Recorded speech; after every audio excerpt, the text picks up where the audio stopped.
2019 iya pokoknya masuk penjara lah gitu dah. Gak usah panjang-panjang ceritanya. 1 tahun di dalam penjara itu luar biasa buat saya.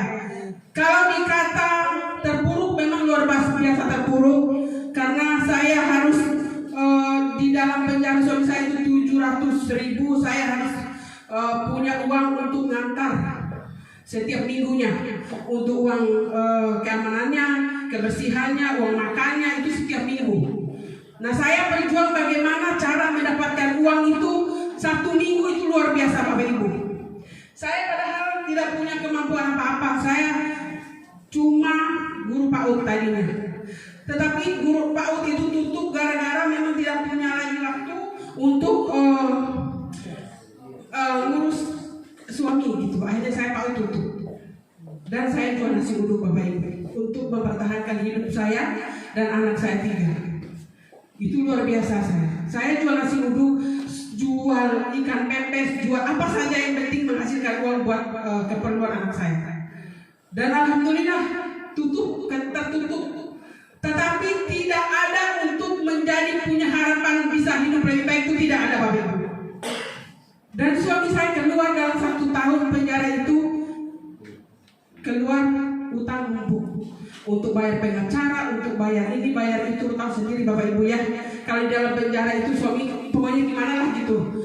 Bayar hampir 400 juta saya hutang. Dan mau nggak mau jual rumah.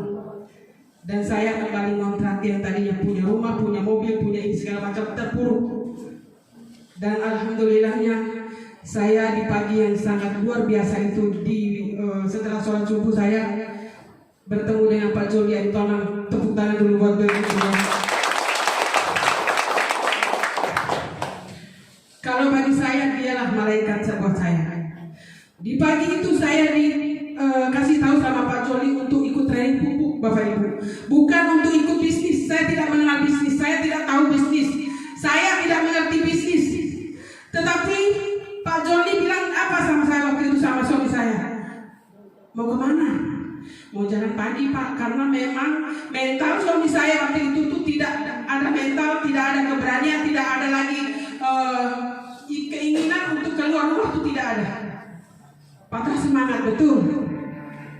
Tetapi saya bagaimana bisa suami saya ini keluar rumah? Bagaimana bisa menumbuhkan kembali kepercayaan dirinya? Itu saya. Sampai saya walaupun berantem saya di malam hari, ayo Pak, kita harus keluar, kita harus bangkit, anak-anak perlu makan, anak-anak perlu hidup. Saya bilang, berantem saya. Untuk apa? Untuk masa depan anak saya Bapak Ibu.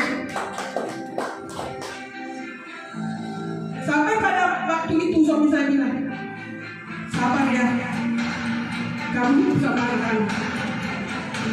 Kalau bilang sampai ingin mengakhiri hidupnya, saya bilang, kalau itu selesai masalahnya dengan mengakhiri hidup, saya tidak mau. Anak-anak butuh kita, anak-anak butuh perjuangan kita. Ayo kita bangun Bapak, saya bilang. Kita keluar dari rumah ini, kita bangkit. Saya bilang, keluar Bapak Ibu, ketemu dengan Pak Joli Aritonang itu luar biasa buat saya. Diperkenalkan Eco Farming jam 9 pagi. Kita ikut training seperti ini Bapak Ibu. Tetapi bukan ikut bisnis, hanya ikut training pupuk. Dan yang setahu saya, anak saya, ibu saya, bapak saya petani. Dan saya keturunan banyak petani di keluarga besar saya. Dan saya bilang, Pak, kita ambil peluang ini. Kita kasih tahu keluarga besar kita di Bima. Siapa tahu ini peluang yang merubah hidup kita lebih baik. Itu. Dan alhamdulillah, saya pinjam modal Bapak Ibu 2,5 juta.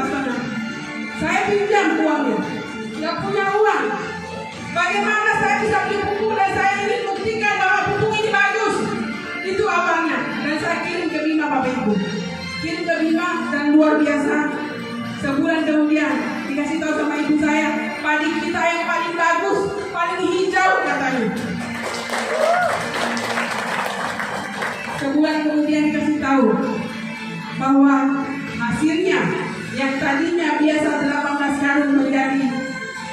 35 karung Bapak Ibu. Dan itu berita besar buat saya. Berita besar buat saya. Kenapa? Ini membuktikan bahwa pupuknya bagus. Dan inilah peluang buat saya. Itu yang saya bilang sama suami saya. Ini bagus Pak, kita mainkan ini. Dan